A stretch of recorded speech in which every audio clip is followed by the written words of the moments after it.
Hello and welcome to another Daily Muppet. It's been a while since the last one. I have not been my best health-wise this week. I lost my voice early in the week and had some other things going on, so trying to get the videos back on track.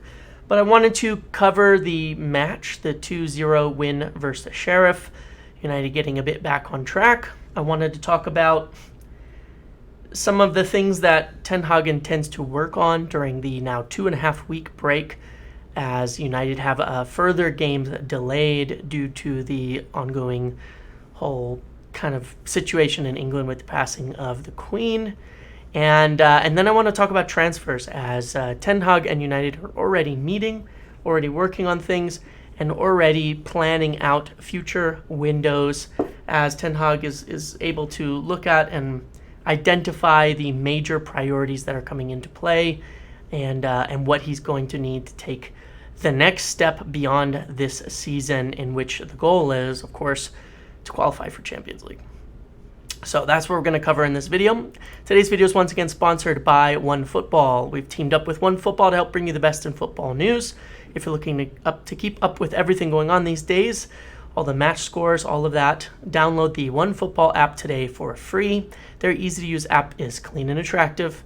And you can get the latest transfers, top news curated for you, see match scores live, streaming without subscription, and so much more, all built and personalized for your interests. Click the link in the description below today to download OneFootball and get all your football and news, aside from the Muppeteers, of course, all in one place.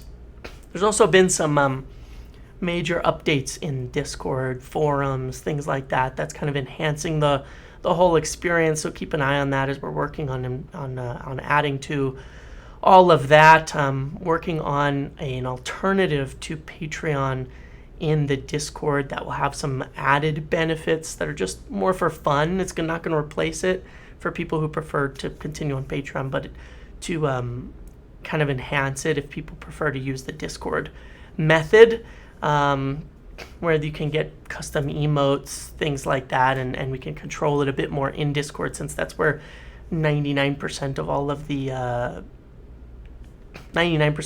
the content for Patreon continues to be, as we discuss, any early news about the teams, things behind the scenes, and some information about anything that I can't put out publicly as of yet goes in there ahead of time.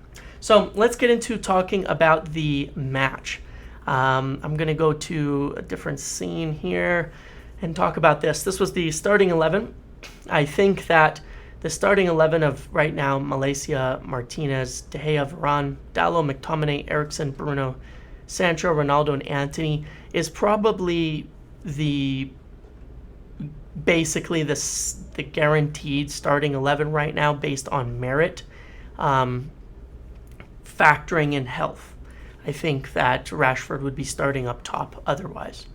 And when Martial comes back, that obviously adds another factor. But until Casemiro gets worked in, and he's came on for a good run again at halftime, until he can come in and really take that spot and nail it down, which we'll talk more about in a minute, I think that this is, where this is the 11, and the most nailed down aspect of it is that back line. It's once again put out another clean sheet, once again another rock solid defensive performance that really didn't allow anything at all. When we look at the stats, it was a pretty well controlled game in general. 69% possession, 628 passes, 87% accuracy. It wasn't like emphatically battering them in the net or anything like that. But Sheriff played pretty well. They played a tough way of playing, the way they were very aggressive and deep, made it tough for United, especially to break into the final third. And the first half was a little touch and go at times early on, and then after the goal, it kind of piled on a bit more.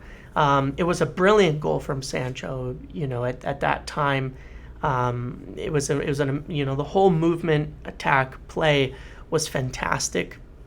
There was a lot of quick interplays, quick passing, movement, all of that, and in a nice sequence that then Sancho with quick feet switching from right to left, a nice easy finish. And that's what you like to see. You want to see a lot more of that. I think everybody wants to see that happen more regularly when it comes to the games. And I think that's what United are going to be certainly working on. It was good for Ronaldo to get the penalty and finish it. That was drawn by Dalot. But overall, I think it was a very poor game from him. My concern with Ronaldo in general right now is that he doesn't seem like he's got the... He cannot beat players anymore. And, you know, when he gets on the ball, he would be trying to go by players and lose it pretty much every time. A lot of the quick passing didn't really work out. A lot of the passes he had completed were simple pass back and forths with players that didn't really move the ball. He was trying to drop deep and get more involved, but the problem is he doesn't have the pace right now and the agility to drop deep, pick the ball up, beat a man, and do anything with it. What he needs to do is just understand that and adjust his game when he's playing into being more of a striker who just sits around the box and on the back line. But personally, what I think is he's not going to be obviously playing that much once Rashford and Martial come back. As a starter anyway. There's a lot of games for everybody. Last season, Ronaldo in once-a-week games seemed to have a lot of energy and be able to do it when he was playing less often. And maybe it's just because, you know, he's not got up to speed yet from missing preseason. But he really needs to find, you know, his form. So maybe that'll improve, and then once a week he can put in that energy. Because when he came on as a substitute, in prior games like Arsenal, he played very well. He was energetic, and here's my thought on it. Ronaldo with fresh legs against tired legs is good. He can outpress them, outwork them, outrun them. He can still get that burst to beat them and to scare them and to, you know, cause some havoc when the game's a little more open. Ronaldo with fresh legs against fresh legs is struggling. And he's going to tire out quicker than they are right now, just due to his age. So it's something we're just going to have to watch because it certainly doesn't seem like he can run it, and it continues to be a big kind of issue, the striker situation. And it's very disjointed. It was still a bit disjointed, the front three at times. You know, Anthony coming in and Sancho coming in and creating that first goal where there was a lot of interplay was brilliant, was fantastic. But beyond that, it needs to improve. And I think McTominay did well, and he's done a very good job, you know, in the other areas, done a very good job solidly kind of doing it, what he's supposed to do. But it doesn't allow for the kind of aggression that is needed in order to totally dominate play. And I think that in the second half, United dominated much better with Casemiro on the pitch. Even though we didn't get the goals, it was like much more in control, I guess I would say, and they were kind of just cruising. We didn't need a goal, so it was okay. But, that's kind of my take on the game. Let me know. That's one thing I want to hear from you guys. What's Ronaldo's best role now? Because I'm not trying to hate on him or anything like that. It just generally comes down to the fact that he does not seem to have the physical attributes to beat players anymore.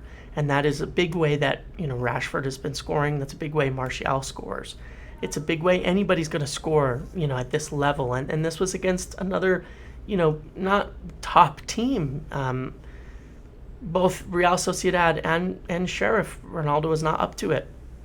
And physically looked behind those players as a starter. And so my thought on it is get Rashford or Martial in the team and get Ronaldo into that substitute role regularly until he's totally up to fitness if he's lacking right now, and can completely kind of actually start to take over. So that's what I think on that. And those are my thoughts on the match. Otherwise, it was a nice, easy performance. I thought it was good. I was happy with it. I think they controlled the game well. I think the adjustments in the second half were very good to kind of cruise through the rest of the game. Didn't need anything else. Defensively solid. Casemiro getting more time. I think Bruno has been quiet. He still makes some really good passes that don't always lead to goals, out wide, getting the ball to the wings. But I think that's what I want to discuss in the next segment here, which is over this 2.5-week break, Erik Ten Hag has talked about, the international players are going to be on international break, but how there was word about how he wanted to work on specific things with specific players. And I think that that's mostly going to come down to the front three. Now, obviously, you cannot, a lot of the players, pretty much the whole back line's gone. I think they are on international break. But that's solid. That's nailed down. So you just got to hope for no injuries. The midfield, Casemiro, Eriksen, McTominay, Bruno, they're all gone. So what can be worked on in this 2.5-week break? Well, there is one thing, which is that Sandro will be there, Rashford will be there, even if he's recouping, and hopefully Martial will be there. So where I think there's a huge kind of benefit to this time off is, one, obviously getting Rashford and Martial fit again. I think there's time for both of them to get fit. The expectation would be, from what I've heard, that both of them would be back on grass next week, training. And since it's not going to be the big team trainings, they can just work on fitness and individual. But I think there's going to be a lot of direct coaching with Ten Hag and his coaches on them, on specifically how they work with the team. And a lot of the youth will obviously have to work into there to make things. And there'll be time off and such as well. But I think the biggest thing that they're going to work on is those interplays. The interplays with the front three and how they can really fit together, how they can adjust, how they can fit into different, setups, because I think you're going to see a lot of time when everyone's healthy. I think you're going to see a lot of Martial, Sancho, Rashford like we did in preseason. I think we're going to see a lot of that. Obviously, Anthony's going to play a lot and work into it, but he needs time as well. And so I think you're going to see a lot of that being worked on. I think that's what Ten Hag will want to work on most. And I think that's what needs the most work right now. I think Casemiro, he's going to work him into controlling the game and into the team more so that they can be more aggressive, can control the game better, can win the ball higher.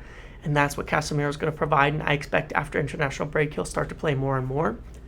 But then the biggest improvement is now going to need to come from those front three, right? From the front line and, how they move, how they play within this team, so they're not so isolated at times. And I think Sancho is finding his rhythm there.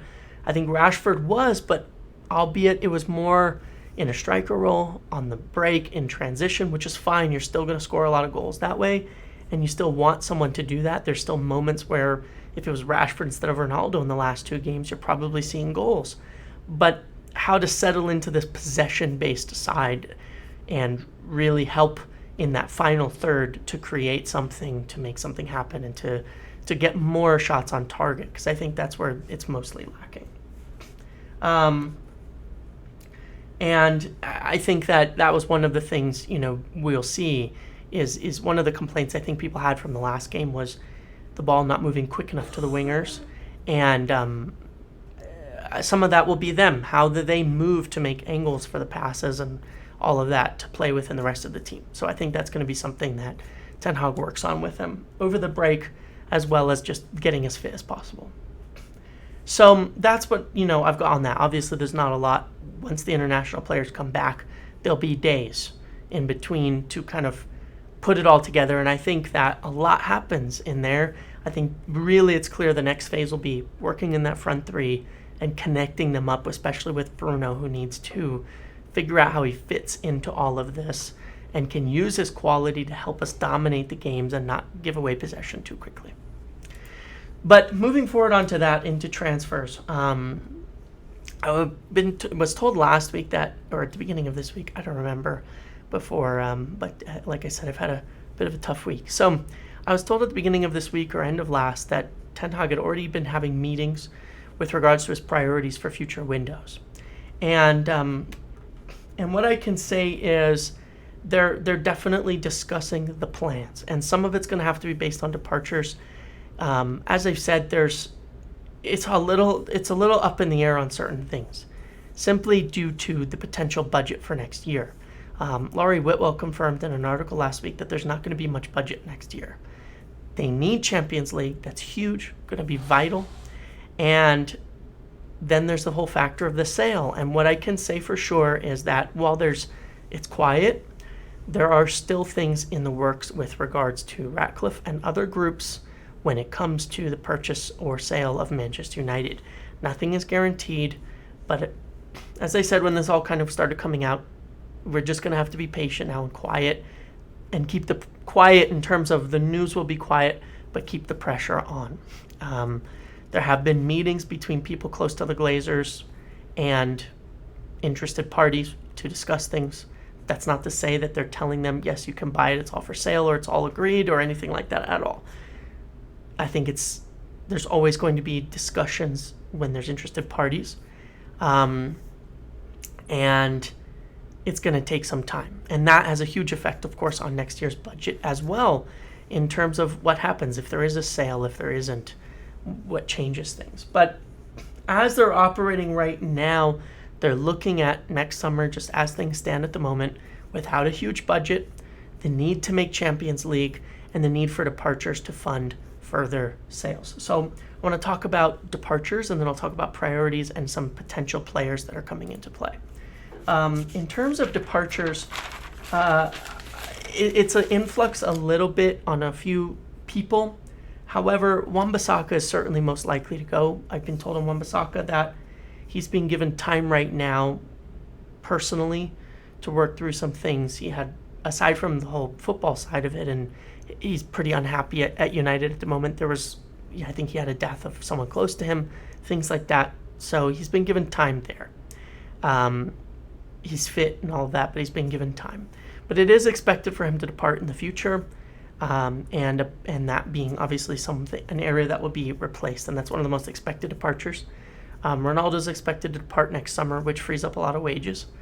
And then in addition to that, the few other players that are in flux, and this is, you'll see it was mentioned in articles in terms of signings, it's going to be outs and ins now. It's not going to be signings over the top because the squad is big. It's going to be outs and ins.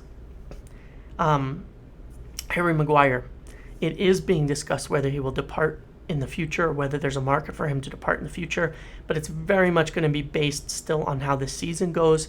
If he gets back in form, if he finds a solid place in the side and all of that, then that may change. They don't necessarily want to have to go buy another center back, but it would be based on that if they feel they can get a better fitting, say, left-footed Martinez type, where Lindelof is similar to Varane in terms of cover, getting another player similar to Martinez as cover, a young, probably high-potential player. So that would be the possibility if things don't go. That's one name. In terms of other departures, it's being discussed in the midfield, Fred and Van de Beek. Fred, I think they will extend and keep him, but someone is leaving from the midfield, and that doesn't necessarily mean there'll be a signing either. From what I understand, the top targets, the big major signings, players like Jude Bellingham, very unlikely, and the issue is they're extremely happy with Christian Eriksen. And when you look at the team right now, Eriksen kind of in that deeper role. Casemiro signed for the defensive midfielder. There's not much room for another midfielder, and so it doesn't seem like it would need a lot of departures. And so I think what's expected in terms of departures is that potentially Van de Beek could go as he doesn't find his place in this team. Fred's contract maybe just the extra year triggered, and then in the following year signing another midfielder to basically replace Eriksen.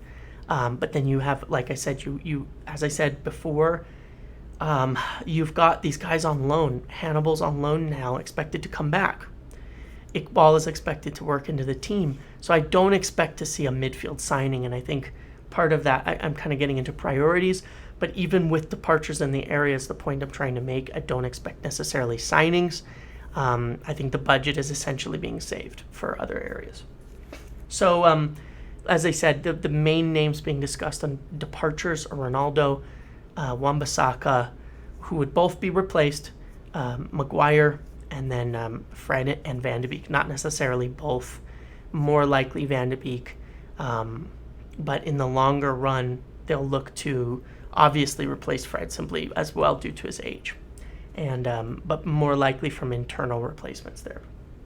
So those are the more likely departures. Upcoming, there is even still a chance. I mean, as I said, it was confirmed following all the stuff on Tuchel being sacked that they had a deal for Ronaldo in place. So nobody can tell me that the guy didn't want to leave, that it wasn't being set up for him to leave. Could he go in January? Chelsea still have goal-scoring problems. Bowley obviously still likes him. He obviously wants to play sporting director. I don't think Potter will be able to decline it. Could he leave to Chelsea and be playing in the Champions League in January? And would that free up a striker signing for United? So that's what I want to talk about now. What I've been told in terms of priorities, I mentioned this on a prior video, but striker is the utmost priority. It is. But obviously that's going to be in alignment with somebody leaving from that front line, most notably and likely to be Ronaldo. Martial's fitness they want to work through, but even if he's fit with Ronaldo leaving, you still need at least one more top level forward because it does not appear that United have one at the moment that they can rely on. So the striker is a huge priority. Ivan Toney is definitely one they've been looking at. But Osimhen is still the name that I see that is listed as most ideal for the situation, would be the top striker signing they could get that they really do like. I'm not saying it's advanced or anything like that. They really do like Osimhen. He would be the ideal player into the team as a striker, but of course very expensive, so this ties into the whole budget thing. So you may be looking at, depending on how it goes with Martial, depending on how it goes with Ronaldo, which profile do you get? Osimhen is kind of good at everything. Toney is more of a creator, more of a link-up player, maybe kind of similar to how Martial plays striker. I could be wrong on that, but that's how I see it. So if Martial can't maintain his fitness and we're not relying on him as a striker, maybe you do bring Toney as a budget option. If Ronaldo leaves in January, maybe you can look to someone like Toney.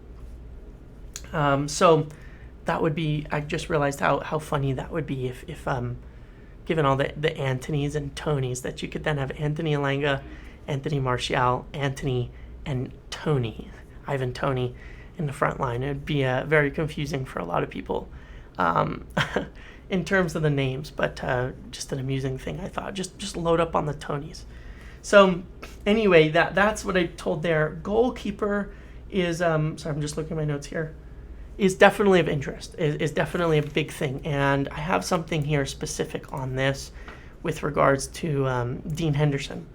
Henderson, this is what I've been told. Henderson has been spoken to by the club about his opinions, and Ten Hag has told him his performances are being monitored.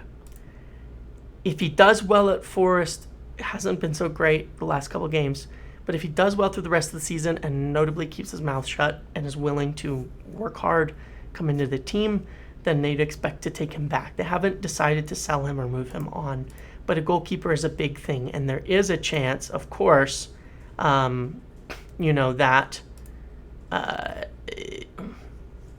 there is a chance, of course, that they end up selling him, moving De Gea to second, and signing a new goalkeeper. But a goalkeeper is a big priority.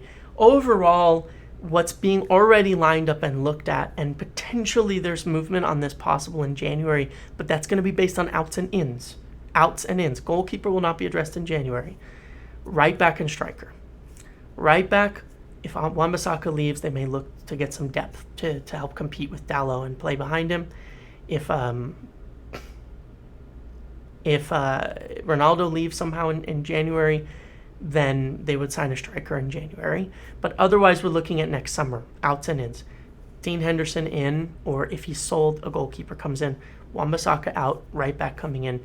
Ronaldo leaving, potentially more, like of sale of Van de Beek, could potentially help to fund a player like Osimhen. Otherwise, you're looking at Ivan Toney, and obviously other names can certainly come up between now and then.